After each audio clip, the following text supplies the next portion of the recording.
we? We start every one of our meetings with the Pledge of Allegiance, so if you please stand.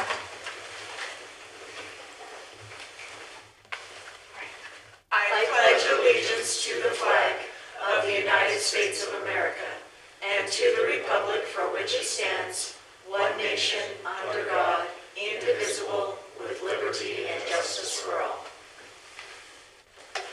Thank you. Can we get a roll call vote, please? Chair Erickson, Here. Vice Chair Anderson, Here. Commissioner Tippett, Here. Commissioner Snow, Here. Commissioner Lidke, Here. Commissioner Edwards is excused, and Commissioner Kasparian. Here. Awesome, thank you. All right, so we have two previous minutes to review. Do I have a motion on October 23rd? I make a motion to approve the minutes of October 23rd, 2024. A second. All in favor? Aye. Any opposed? That looks good. And we all had a chance to look at the November 13th. I would entertain a motion. I make a motion to approve the minutes from November 13th, 2024. I second it. All in favor? Aye. Any opposed? All right. Thank you for that. Good job, Aubrey. Awesome work. For those here, if you haven't signed in, please do so. There's a sign-up sheet outside the door. First up on our agenda,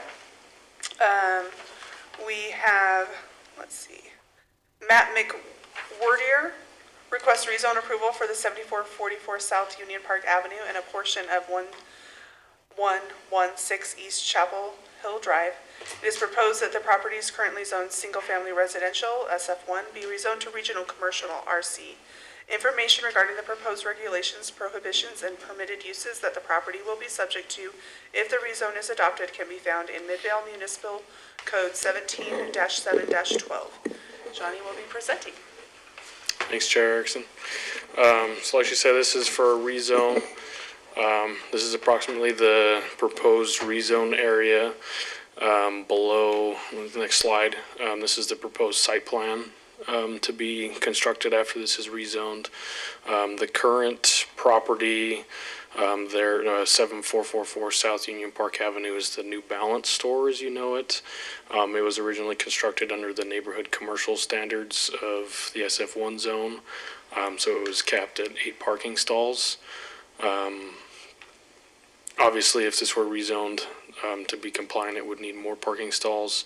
The applicant has expressed that they'd be doing a boundary line adjustment with the neighboring parcel, and then thus creating more parking spaces for a new business to potentially come in. As far as public comment, I had not received any before this meeting.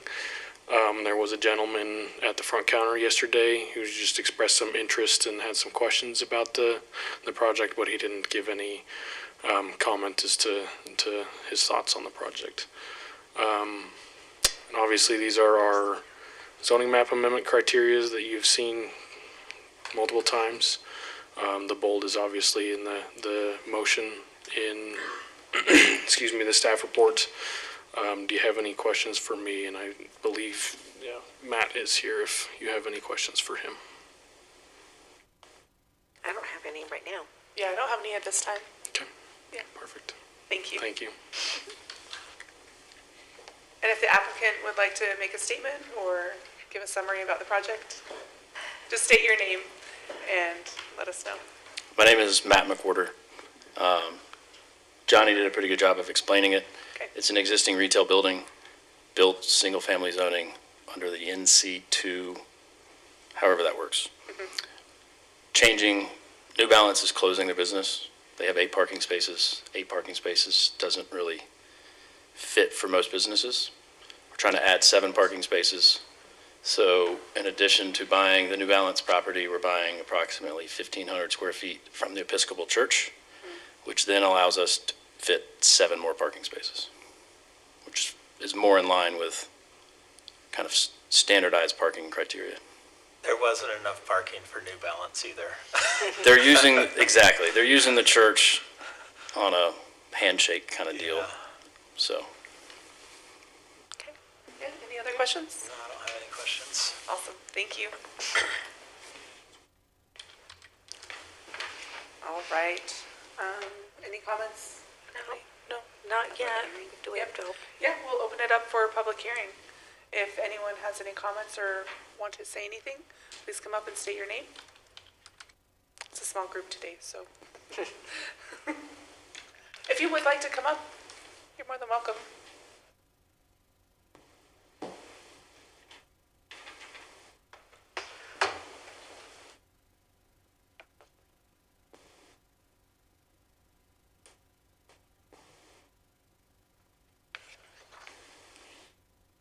My name is Colleen Bogus, and I live across the street from the New Balance shoe store in the cul-de-sac at 7415 Chapel Hill Circle.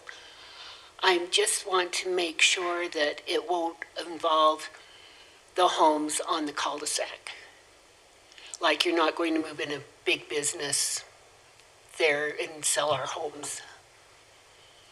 No. I mean, under the understanding of what was presented, it's Okay. staying within the current lot lines and, Okay, great. well, expanding a bit, but using the church Just the property. Episcopal Church, not going across the street. No, Okay, no. And it showed in the plans that it was an existing building to remain. Right. So, okay. so no changes to the footprint there. Okay, thank you. Thanks for coming. Would the zoning change only for that parcel number? Question. Yeah, so the proposal is for this site, and the way the application is set up, it does include the piece of property that the applicant talked about, approximately 1,500 square feet that they are acquiring from the church. Excellent.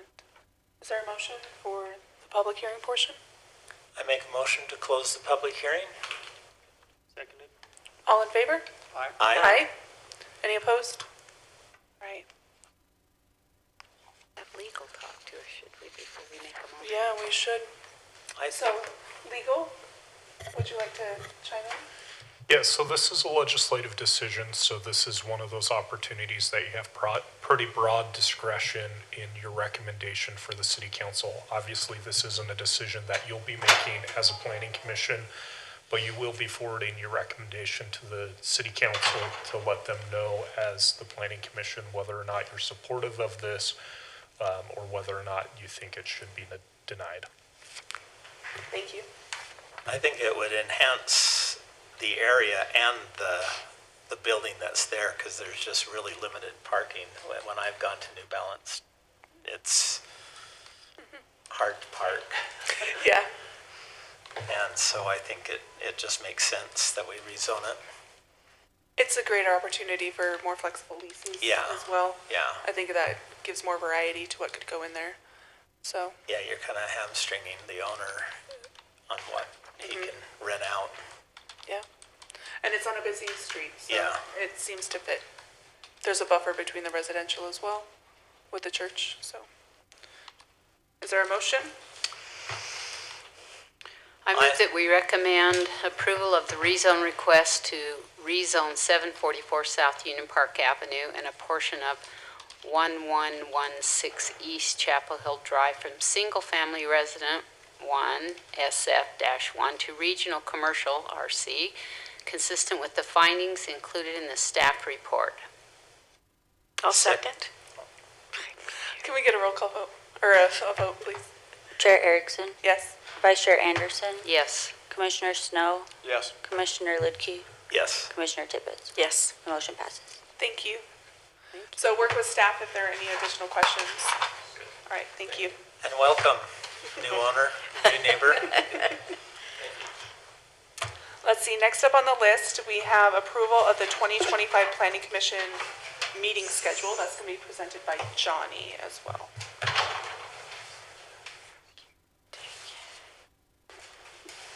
Did everyone have a chance to look at the dates? Interesting.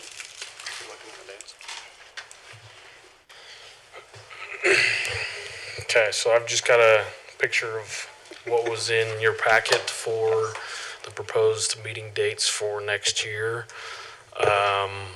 Obviously, November, December, one meeting per usual with the holidays. Also in July with the 24th falling weirdly again.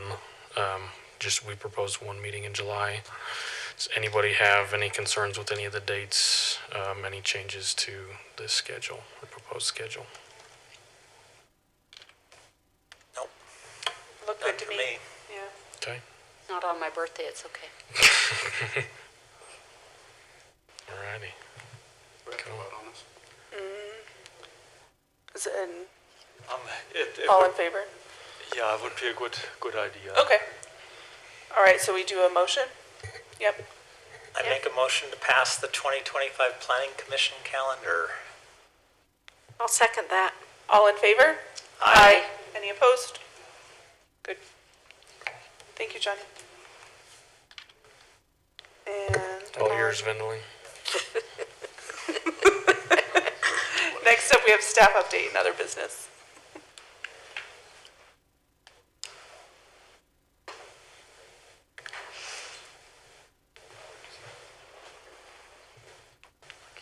Big little Santa hat.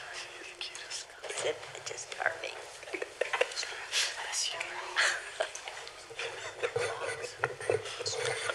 Well, first of all, Merry Christmas to all of you from the city and us as staff. And we are always very delighted that you are all engaged in being on the Planning Commission and trying to make the city a better place. And it really helps our job here. Because if you are engaged, it helps us be engaged, and it also helps us, to speak with a voice that the applicants will hear. I mean, especially when, on occasion, of course, as the commission, you may have a different opinion as the staff does, which that's fine.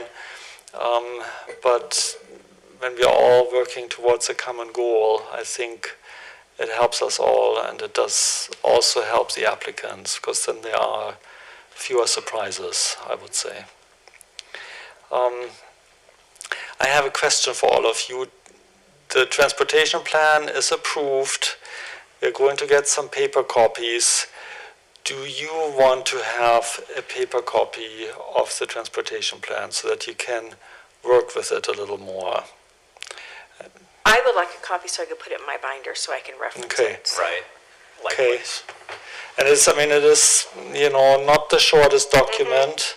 So you two, what about, Take it on an email. pardon me?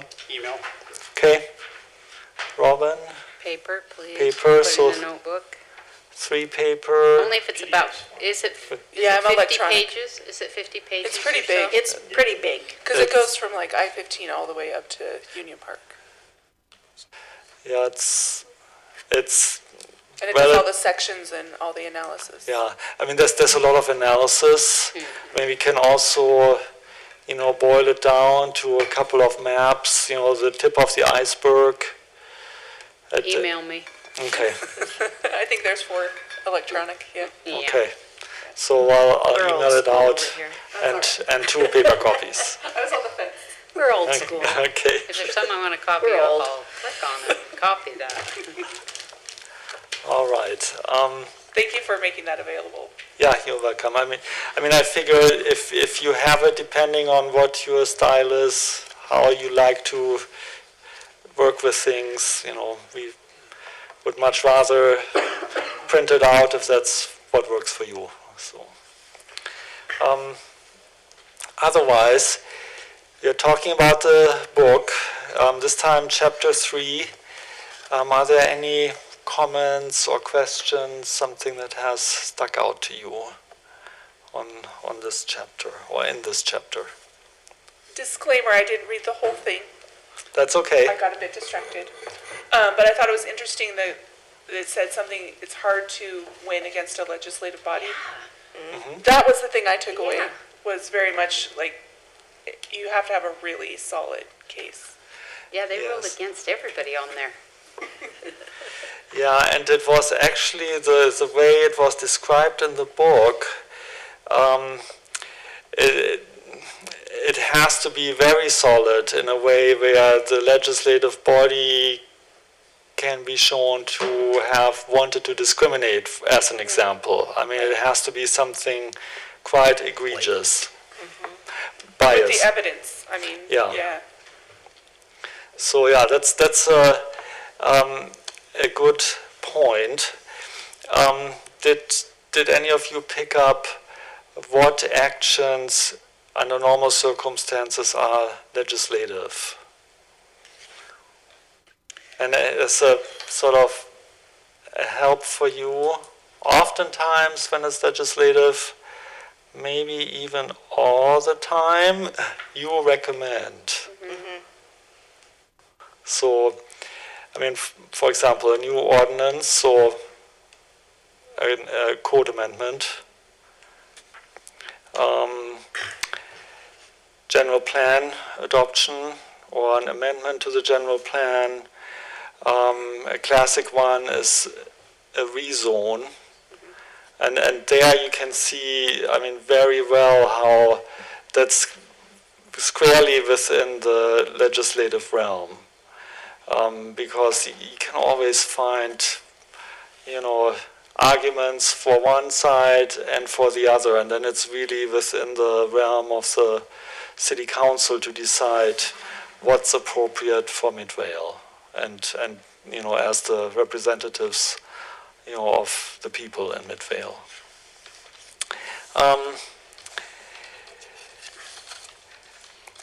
It's said in the book with regard to that it's almost impossible to overturn a legislative act.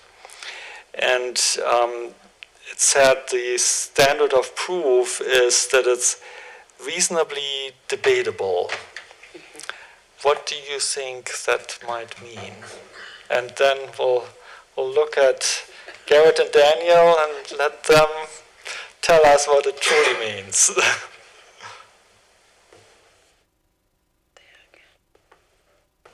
So the way I have looked at it is, if it's debatable, one can at least make a good argument for that, whatever the course of action is. At least a good argument. Now it's Garrett's turn, or Daniel's. He's tired. No comment, no.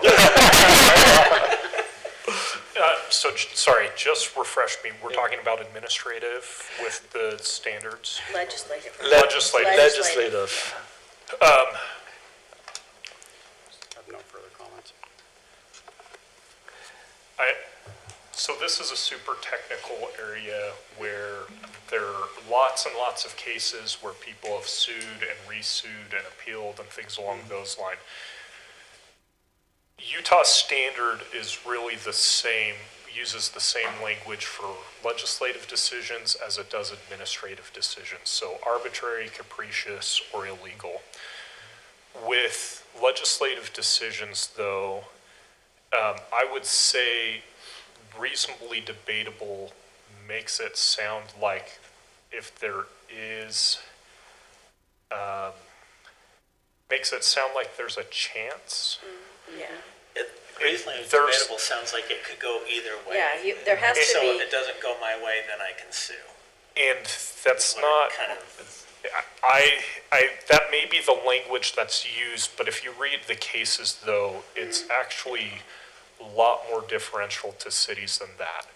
I mean, it really needs to be something along the lines of the Planning Commission and the City Council saying, we don't like Yeah, it you. has to be pretty blatant and pretty discriminating. Exactly. In order for any chance. Exactly. And it also needs to be, the other place that I think that people get into problems with cities is where they're inconsistent. So, I mean, if you're saying that we made these findings this one time and therefore we changed the zone, or we didn't change the zone, and then different applicant or same applicant comes along, makes the same request, and some time has passed by and nothing has really changed, and then there's a different answer and a different outcome, but there's not different findings, that's another place that you're going to find problems. So it's highly deferential to the city, as long as it's really not illegal, so it's not for some sort of discriminatory purpose, and it's not really targeted because it's, I don't like you as the applicant, and therefore I'm not doing this, but a new applicant shows up several weeks later and then suddenly gets it. That's going to be problematic as well. So reasonably debatable, I think, makes it sound like there's more flexibility there, but it really is a very differential standard. It was so interesting that they couldn't get in there, and then they could get in there. Oh, Wasn't we're it talking about Harmon's? Harmon's? Yeah. I'm reading that thinking, what really changed? They had all the information. Robin, do you want to maybe just explain real quick what you read in that case, just sort of the story behind it? Well, it was, when I'm reading it, I'm thinking, well, they presented all this stuff, and they said this would be really great. City Council, no. Harmon's presented ample information to the City Council that would have justified Harmon's requested change in zoning and classification. However, in attacking the city's action, Harmon's burden was not to show that the City Council had no reason to deny Harmon's application. Rather, their burden was on Harmon's to show that the city's decision to preserve the status quo could not promote the general welfare. And I thought, wow. Yeah. It was interesting, but then later, I mean, there's the picture of Harmon's. I've been to it. Yeah. What changed? Doesn't it talk later on about a city council change? Yeah. Yeah. Yeah, isn't it interesting? The good old boys club changed. But I bet you anything, though, if you were to go and compare the two different decisions, the findings are going to be different. Yeah. And so there's a lot of reasons why those findings might be different, right? Different elected officials see things differently. And so from their lens, one city council says this is the worst thing that could happen to our community. New elected officials come in and say, no, we actually think this would be a boost for our community, and therefore we're making these findings instead. And also, I mean, we've seen here in Midvale, right, timing is everything. There's things identified in our general plan where we say this is the direction we want to head as a city, but just because our general plan identifies it as a future goal doesn't mean that we want to have that happen yet. And there may be reasons for transportation, utilities, other development that we're seeing as needing to happen first in order to set up future development for success. So there's a lot of reasons why we're saying this may be a long-term goal that we have, but it doesn't mean that when you come here the day after we amend the general plan to say this is a goal that we have, that doesn't mean that this development is ripe and is the right thing for our community right now. And I think this is really important. If you remember, we've had some public comment at rezone requests by attorneys that were actually saying the opposite of what Garrett just said, where the person was saying, look at your general plan, you must approve this or you must deny this. And that's really not how a general plan works in Utah. I mean, it's a policy document, but it doesn't mean that anyone has an entitlement to a certain zone change approval, let's say, due to it. I mean, there's...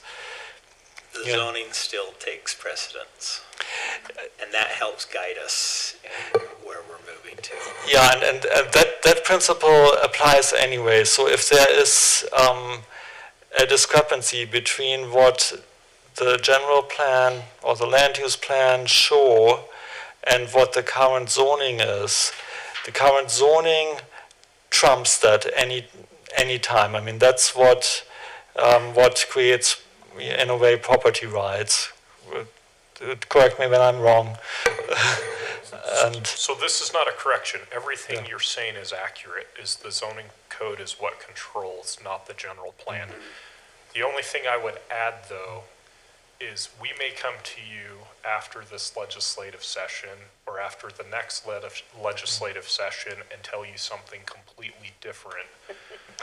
Just simply because I know in the last legislative session, and Adam can probably help me, there was a proposal at one point to make the general plan the binding document to say that any developer who came and proposed a rezone request, as long as it was consistent with the general plan, was entitled to that rezone request. And so, everything that everyone is saying right now is correct right now. But that's not to say, like I said, that at some future date, the trend is to put pressure to make the general plan a binding document. Yeah, so that's going to be interesting because we are going to hopefully update our general plan next year. Depends on if our funding gets approved from WFRC, but if there's a change, then that would probably require us to think about what do we want to put into the general plan. I mean, it would change the outlook of the document. That's definitely a new wrinkle. Yeah, but we'll see. At the legislature, sometimes ideas get kicked around, they die, and then they suddenly stick. But sometimes they don't, so one never knows. Any other comments on legislative decisions? Okay, then let's go to the other component. That's the administrative side. And any ideas, what do you deal with that are administrative? Did I hear conditional use permits? Yes. Which we've changed a bit in Midvale, so that we don't see as many. We don't see as many. Yeah. So staff handles a lot of that, Yes. and then we handle some. Yeah. And the reason for that is that conditional uses are administrative. And we've talked about this before. If you have an administrative item, but you also advertise a hearing, that sends a mixed message. I mean, it says to the citizens who come in and give public comment that maybe something will change due to your comment. But if it's administrative, really the only way something could change is if a new fact came up due to the comments that somehow hadn't been discovered earlier. Otherwise, I can't really see how that would, or should impact anything with an administrative process. But to be fair, with the public comment portion, a lot of things come to light that we weren't aware of. Sure. Or could influence future changes to the zone or the ordinance. Yeah. You also have to, I guess all of us have to keep in mind, there are many administrative processes that simply don't have a hearing component. You think about a building permit. There's no hearing component there. So, and what else? So we have conditional use permits. What else do you see and you have seen this in the past quite a bit, and you are continuing to see this. Has to do with property lines.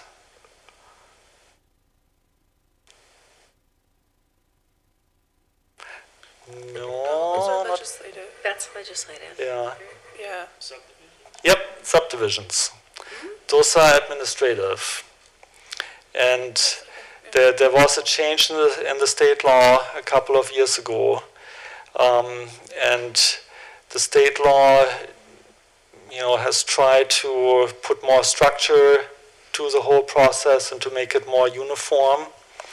And as a city, Midvale decided to still have subdivisions before the planning commission. So there was that option with a preliminary plat.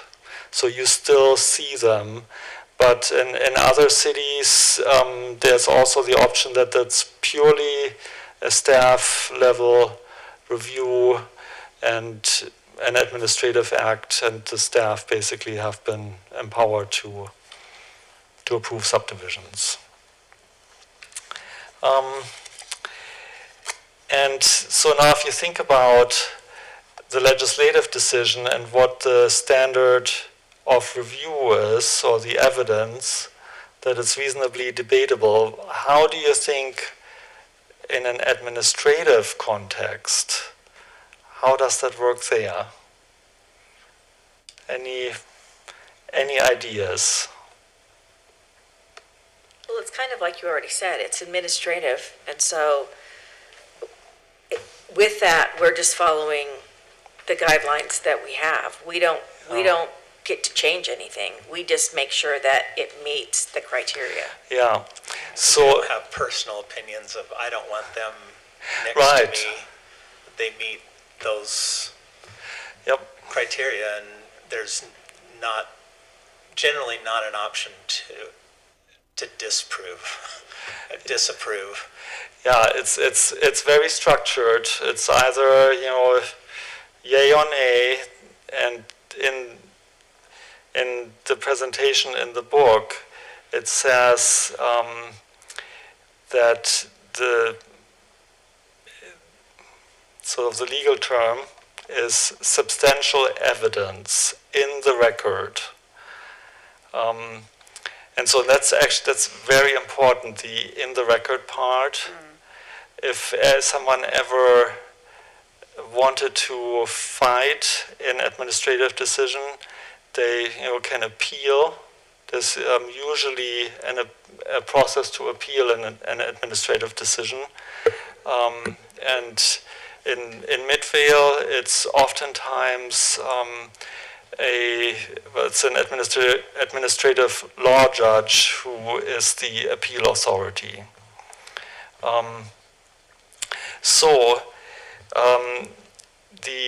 I don't know, Garrett or Daniel, substantial evidence. Can you maybe translate that for us, what that roughly means?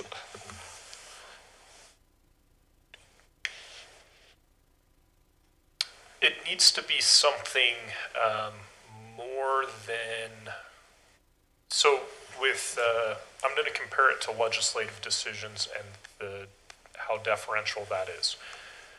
City council can rely on feelings, if you will. Like, I feel like this is not in the best interest, and that's enough evidence, right, to meet that standard of, I don't think this is in the best interest of the city, I think this would be negative for the welfare, and things like that. To have substantial evidence, it can't be just, I think this, it needs to be, I think this because, and then after the because needs to be followed by an objective fact. I think this because this will increase traffic by this amount. I think this because I'm trying to think of some of the other things. Their light plan shows light trespassing going beyond the boundaries of their property, and that's prohibited by our ordinance. I think this because this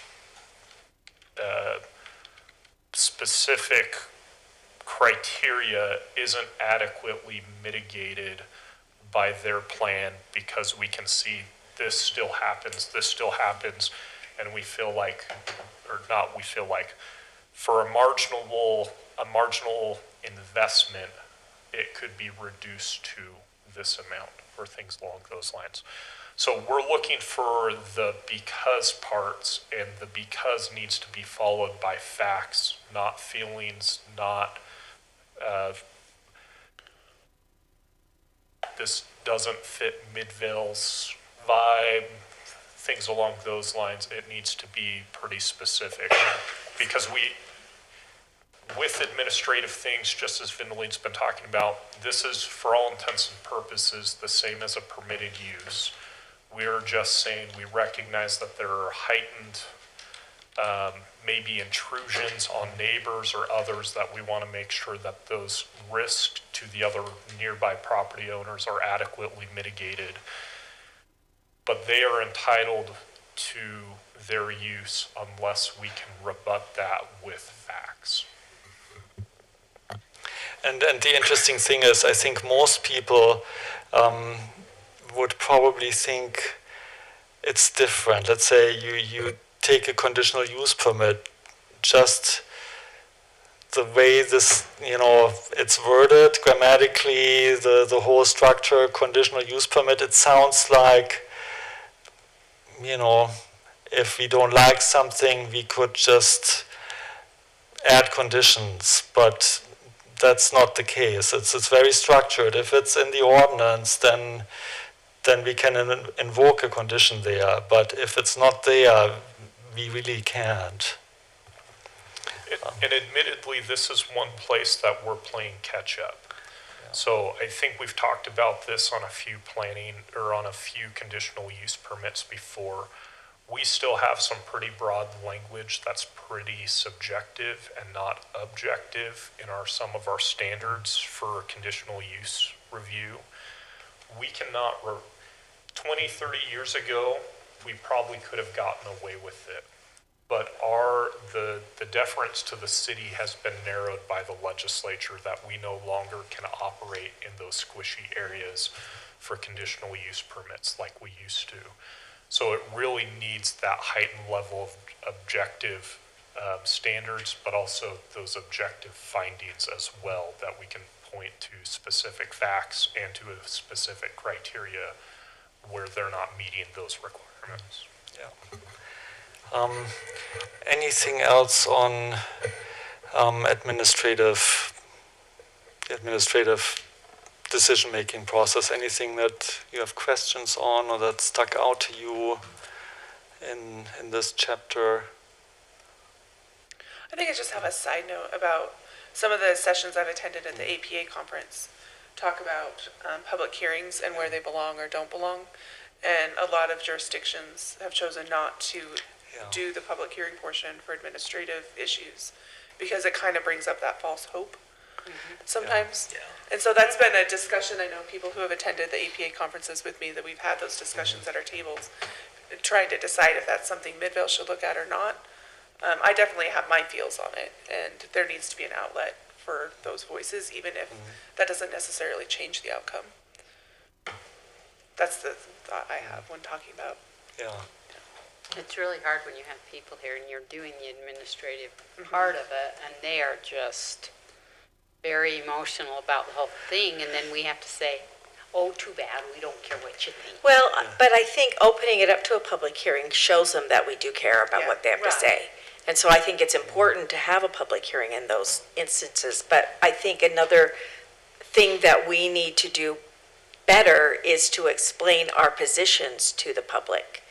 That this is our job, and this is the criteria that we have to evaluate, and this is what we use for the evaluation.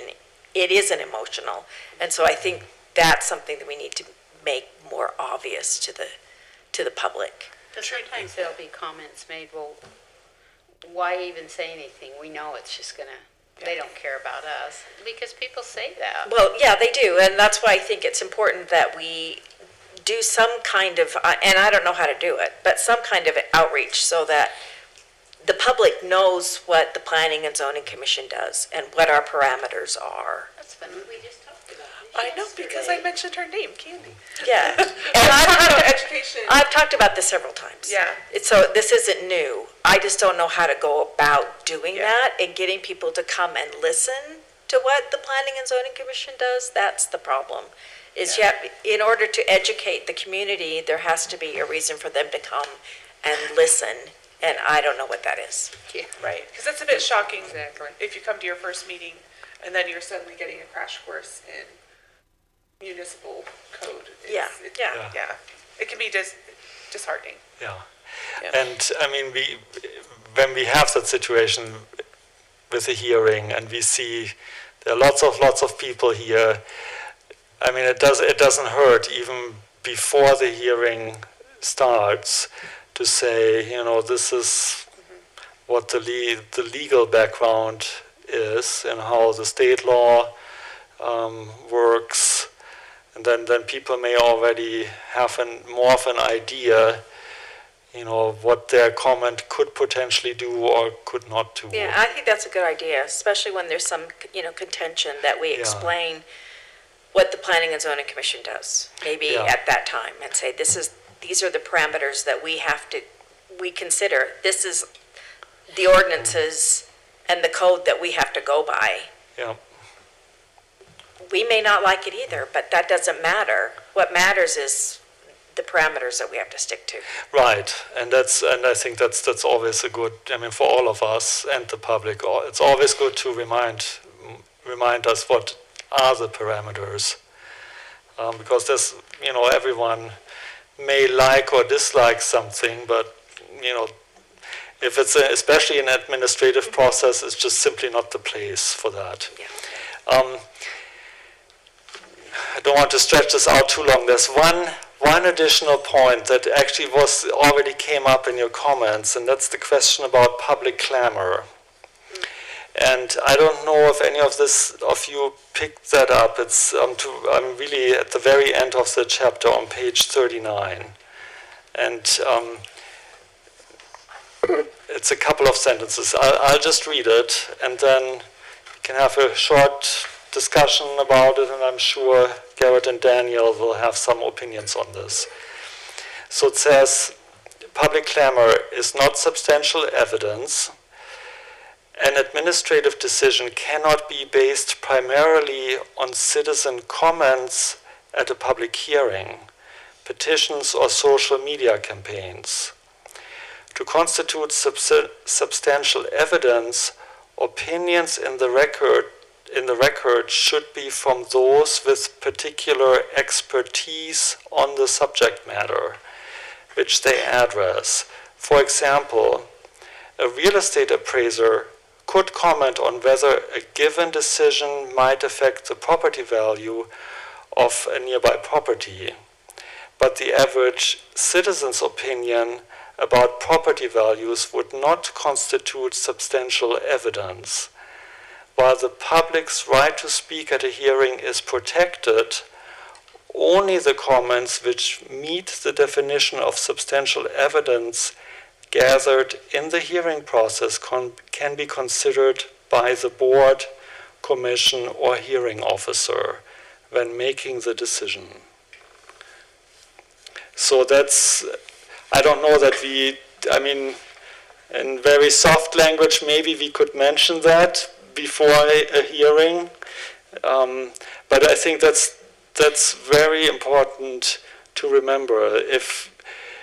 Of course, if there are 50 citizens who say, I really do not enjoy this project, I kind of hate it, then there's of course always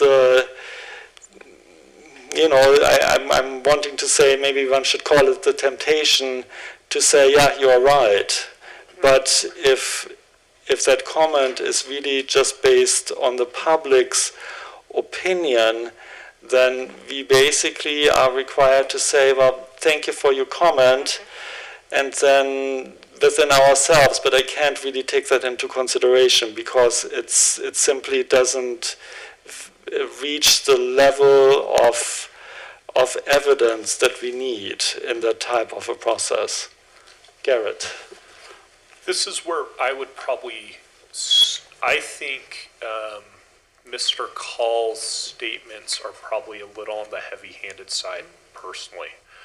At least some of the cases that I've seen related to conditional use permits specifically and other administrative decisions, a lot of the public comes with evidence, substantial evidence, but the way they're articulating it is in a way that you can't consider it, right?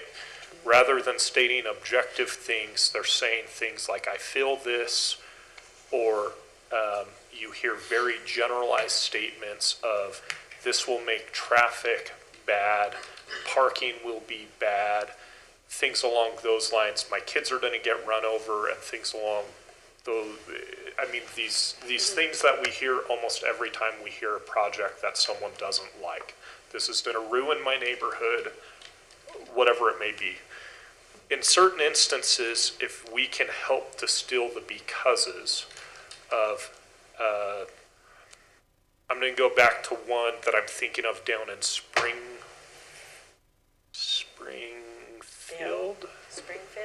Spring City? It's either Ville or City. It's not Ville.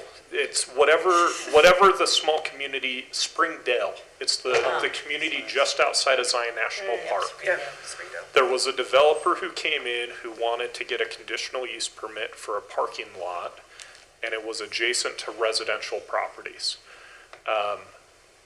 I am sure that there's going to be attorneys who are going to say that there were some things that were a little confusing, and it admittedly was, because there were some subjective things that seemed to be considered. But some of the things that came in, though, is people whose homes were adjacent to this parking lot came in and said, their proposed landscaping barrier that's supposed to stop light trespass and noise trespass and things from coming into my home are not sufficient. My house will face this parking lot if it happens, and I am going to only be 50, 75 feet away from this parking lot, and they are only proposing putting in like 3-foot hedges or whatever it may be. And they said, these cars and trucks, when they turn on their headlights, are going to clear those hedges and go right into my front window. That is substantial evidence right there. And the court found that it was substantial enough to uphold the denial of the conditional use permit, to say you haven't adequately mitigated these other effects on the neighbors. I bet you, though, if you pull up an audio recording of that hearing, you are going to hear a lot of public clamor. You're going to hear a lot of things that were said in very general terms. But again, when the public, just because it's public clamor doesn't mean there's not also substantial evidence in there. But if you're gonna make any decisions based on anything that comes, it needs to be on the substantial evidence that's gleaned from that. And so you may need to help sometimes get the becauses. If they can't articulate it, you can't rely on it. But if they can specifically say, this isn't going to be enough because, and then they articulate something like that, right? I'm going to have headlights in my front windows or my bedroom every hour of the day, night, whatever it may be. You now just have substantial evidence to be able to rely on to say, we approve with the condition that maybe you further mitigate this by putting some sort of higher wall or whatever it may be. I don't think it necessarily takes an expert like Mr. Call said to be able to opine on any of those things. Lots of people know their neighborhood better than we do, and they certainly have the best information to be able to describe it. But again, we just need to get past the I feel and these general subjective statements to get objective fact evidence to be able to be relied on. Thank you, Garrett. That's what I guess what we have all learned. One can't just look at this without a legal background and always get it 100% right. So, just in closing, if you want to delve more into this chapter, there is this chart.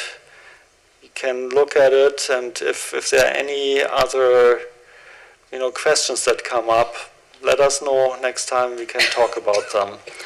Otherwise, the definitions at the very last pages, and what's really 1.5 pages. If you don't read anything else, this diagram and the definitions, I think, are worth looking at.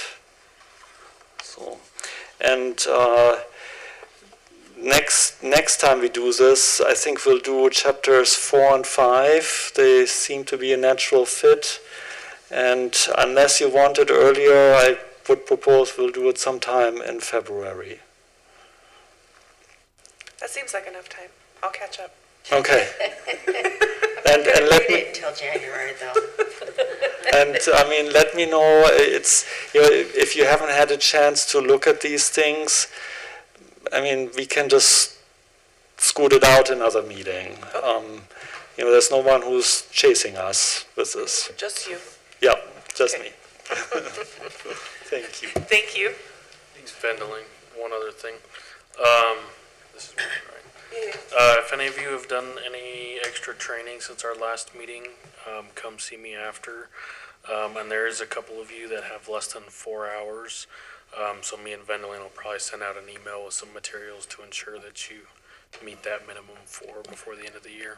So just Thank as you. a heads up. Yeah.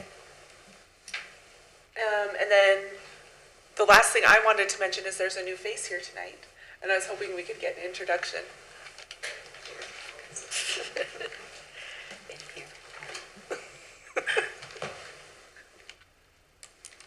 So once again, I'm happy to report there will be a more attractive, more intelligent attorney than myself that will be assisting you.